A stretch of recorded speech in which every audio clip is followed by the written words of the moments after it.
Anoche pudimos disfrutar del que sin duda es el capítulo más esperado de Cuéntame, Herminia, el legado. El capítulo en el que la familia Alcántara, los mejores embajadores de las familias españolas, llegaban al año 2001.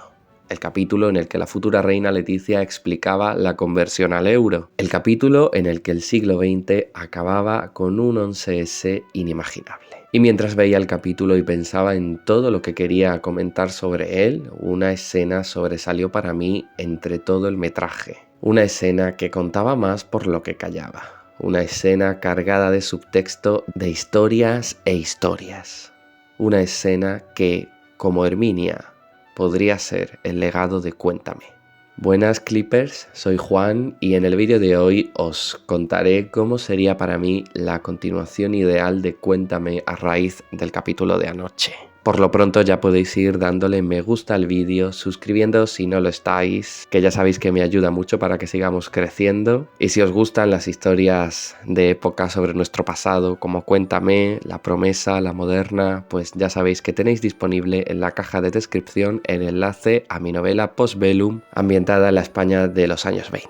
Los años 20, unos años todavía más lejanos de los que vamos a hablar hoy. Porque ¿de qué escena del capítulo de anoche de Cuéntame estoy hablando? Pues hablo de ese flashback de Mercedes y Herminia tras el funeral de Rafael, el padre de Mercedes. Desde el primer capítulo de la serie llevamos viendo la famosa foto de bodas del Parriba y la Seca, esa foto sobria en la que ella sale tan seria y él tan cogido por sorpresa. Ambos de negro, como era corriente cuando España era tan pequeña y Sagrillas aún más. Con esa foto en 2001, la serie recordaba que muchas de nuestras abuelas tuvieron que casarse igual que Mercedes, de negro y sin baile o convite por el que dirán, por la muerte, por el luto crónico de la España de posguerra. Mi propia abuela, separada ya de esta era por más de 100 años, fue una de esas. Recuerdo cuando de pequeño vi en un cajón una foto de su boda, con un vestido negro estilo New Look, ya con el peinado que yo siempre le conocí y la mirada baja en la iglesia. «Abuela, ¿de quién era el funeral?», le pregunté. «Sí, mi boda fue más un funeral, desde luego»,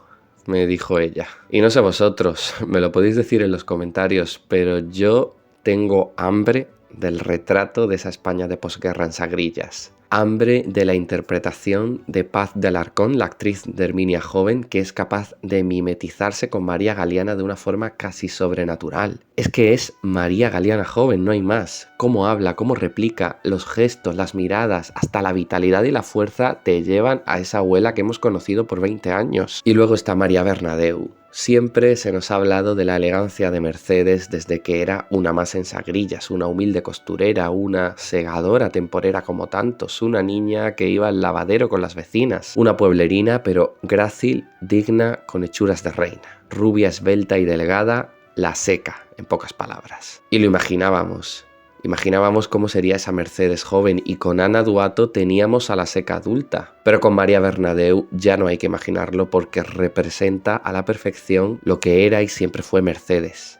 Dignidad. De eso está llena su interpretación, de dignidad, de temple, incluso de miedo, del miedo con el que vivieron nuestras abuelas toda su vida. Es una sola escena esta de la que hablo y tampoco es que sea una escena muy larga, pero entre los parlamentos y los silencios la actriz te perfila una Mercedes que conocemos y de la que nos han hablado y aún así es capaz de sorprenderte con ella, de sobrecogerte. Y en mi caso, de entregarme en esa escena a una heroína velada, pilar de la familia que siempre ha sido la fuerza para sacar a todos adelante. Y de esto hablaremos en un momento porque, aunque no aparece en el capítulo como tal, quiero hablar del Antonio Alcántara joven al que ha dado vida Daniel Arias. Porque es que él es Antonio Alcántara.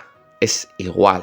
Como en el caso de Paz de Alarcón, la mimetización entre las versiones jóvenes y adultas del personaje es total. Cada gesto, la forma de expresarse, la entonación de las frases, es que te olvidas de que son dos actores distintos. Solo hay algo que la interpretación de Daniel Arias suma al personaje de Antonio Alcántara. Algo que acompasa a esa vivacidad, ímpetu y no saber estarse quieto del para arriba. El miedo, la inexperiencia ante la vida, la incertidumbre. Viendo el último capítulo de la temporada pasada, Whisky, esa fue la diferencia que noté entre los dos Antonios. Diferencia esperable y más que bienvenida y que enriquece muchísimo la narrativa porque el joven es un veinteañero en la posguerra. Y así tenemos un visionario que no sabe estarse quieto, que siempre quiere más y que no deja de soñar, de mirar para arriba, y una jovencita ahita de dignidad que entiende las cosas de otra forma y que ve más allá del resto, pero que está prácticamente igual que Antonio, atrapada en su pueblo y en esa educación que les han dado. ¿Y sabéis qué son entonces para mí estos Antonio y Merche jóvenes? Dos nuevos protagonistas. Porque tras la escena de anoche lo tuve más que claro. Cuéntame necesita una precuela.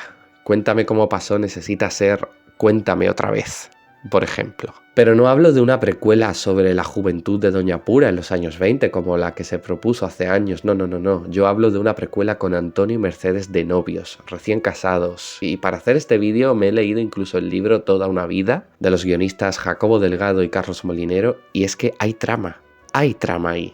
Hay una historia que contar.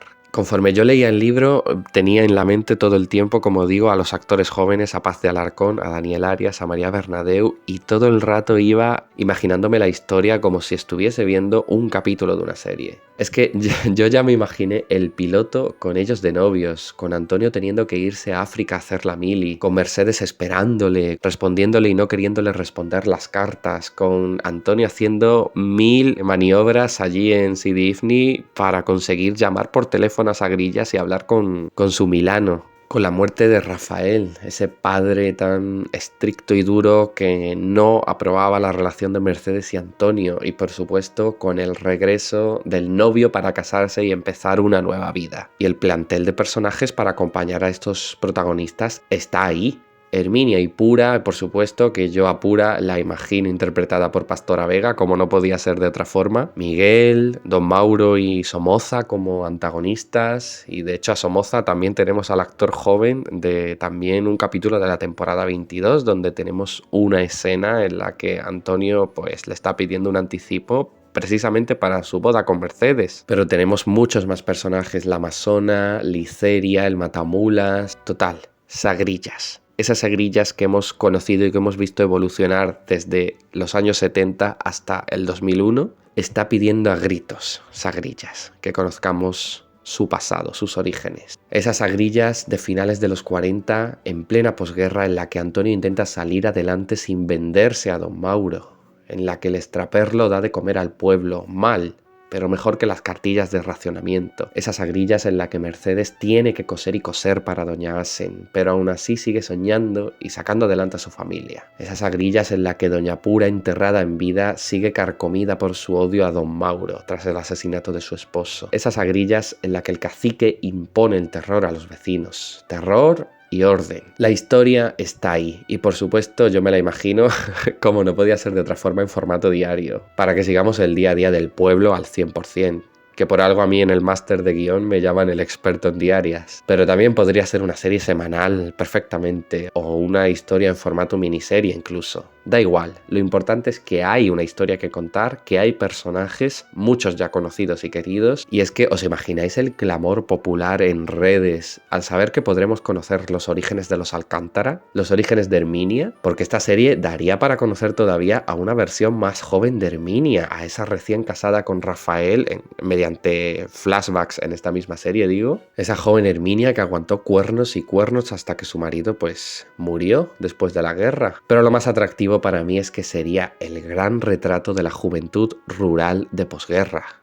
¿Cómo se divertían Antonio y Merche en Sagrillas? ¿Tenían algo más que hacer aparte de dar vueltas a la plaza y sentarse a comer pipas? ¿Qué hacían nuestros abuelos para entretenerse en los 40? ¿Cómo vivían los jóvenes aquí? ¿Qué aspiraciones podían tener? Es que son historias tan atractivas como silenciadas. Historias que por encima de todo, y esto es lo mejor, lo que más me gusta a mí, necesitan de ese talento joven que tanto disfrutamos, de esos jóvenes actores que se abren paso en este mundo tal cual los personajes de los que estamos hablando. Historias que en la serie madre han asomado la patita, pero que tienen fuerza para ser su propia historia. Yo vamos, si les hace falta les entrego la Biblia de la serie ahora mismo si quieren, porque Cuéntame ha sido el legado de la vida de nuestros abuelos. Ahora necesitamos sus orígenes.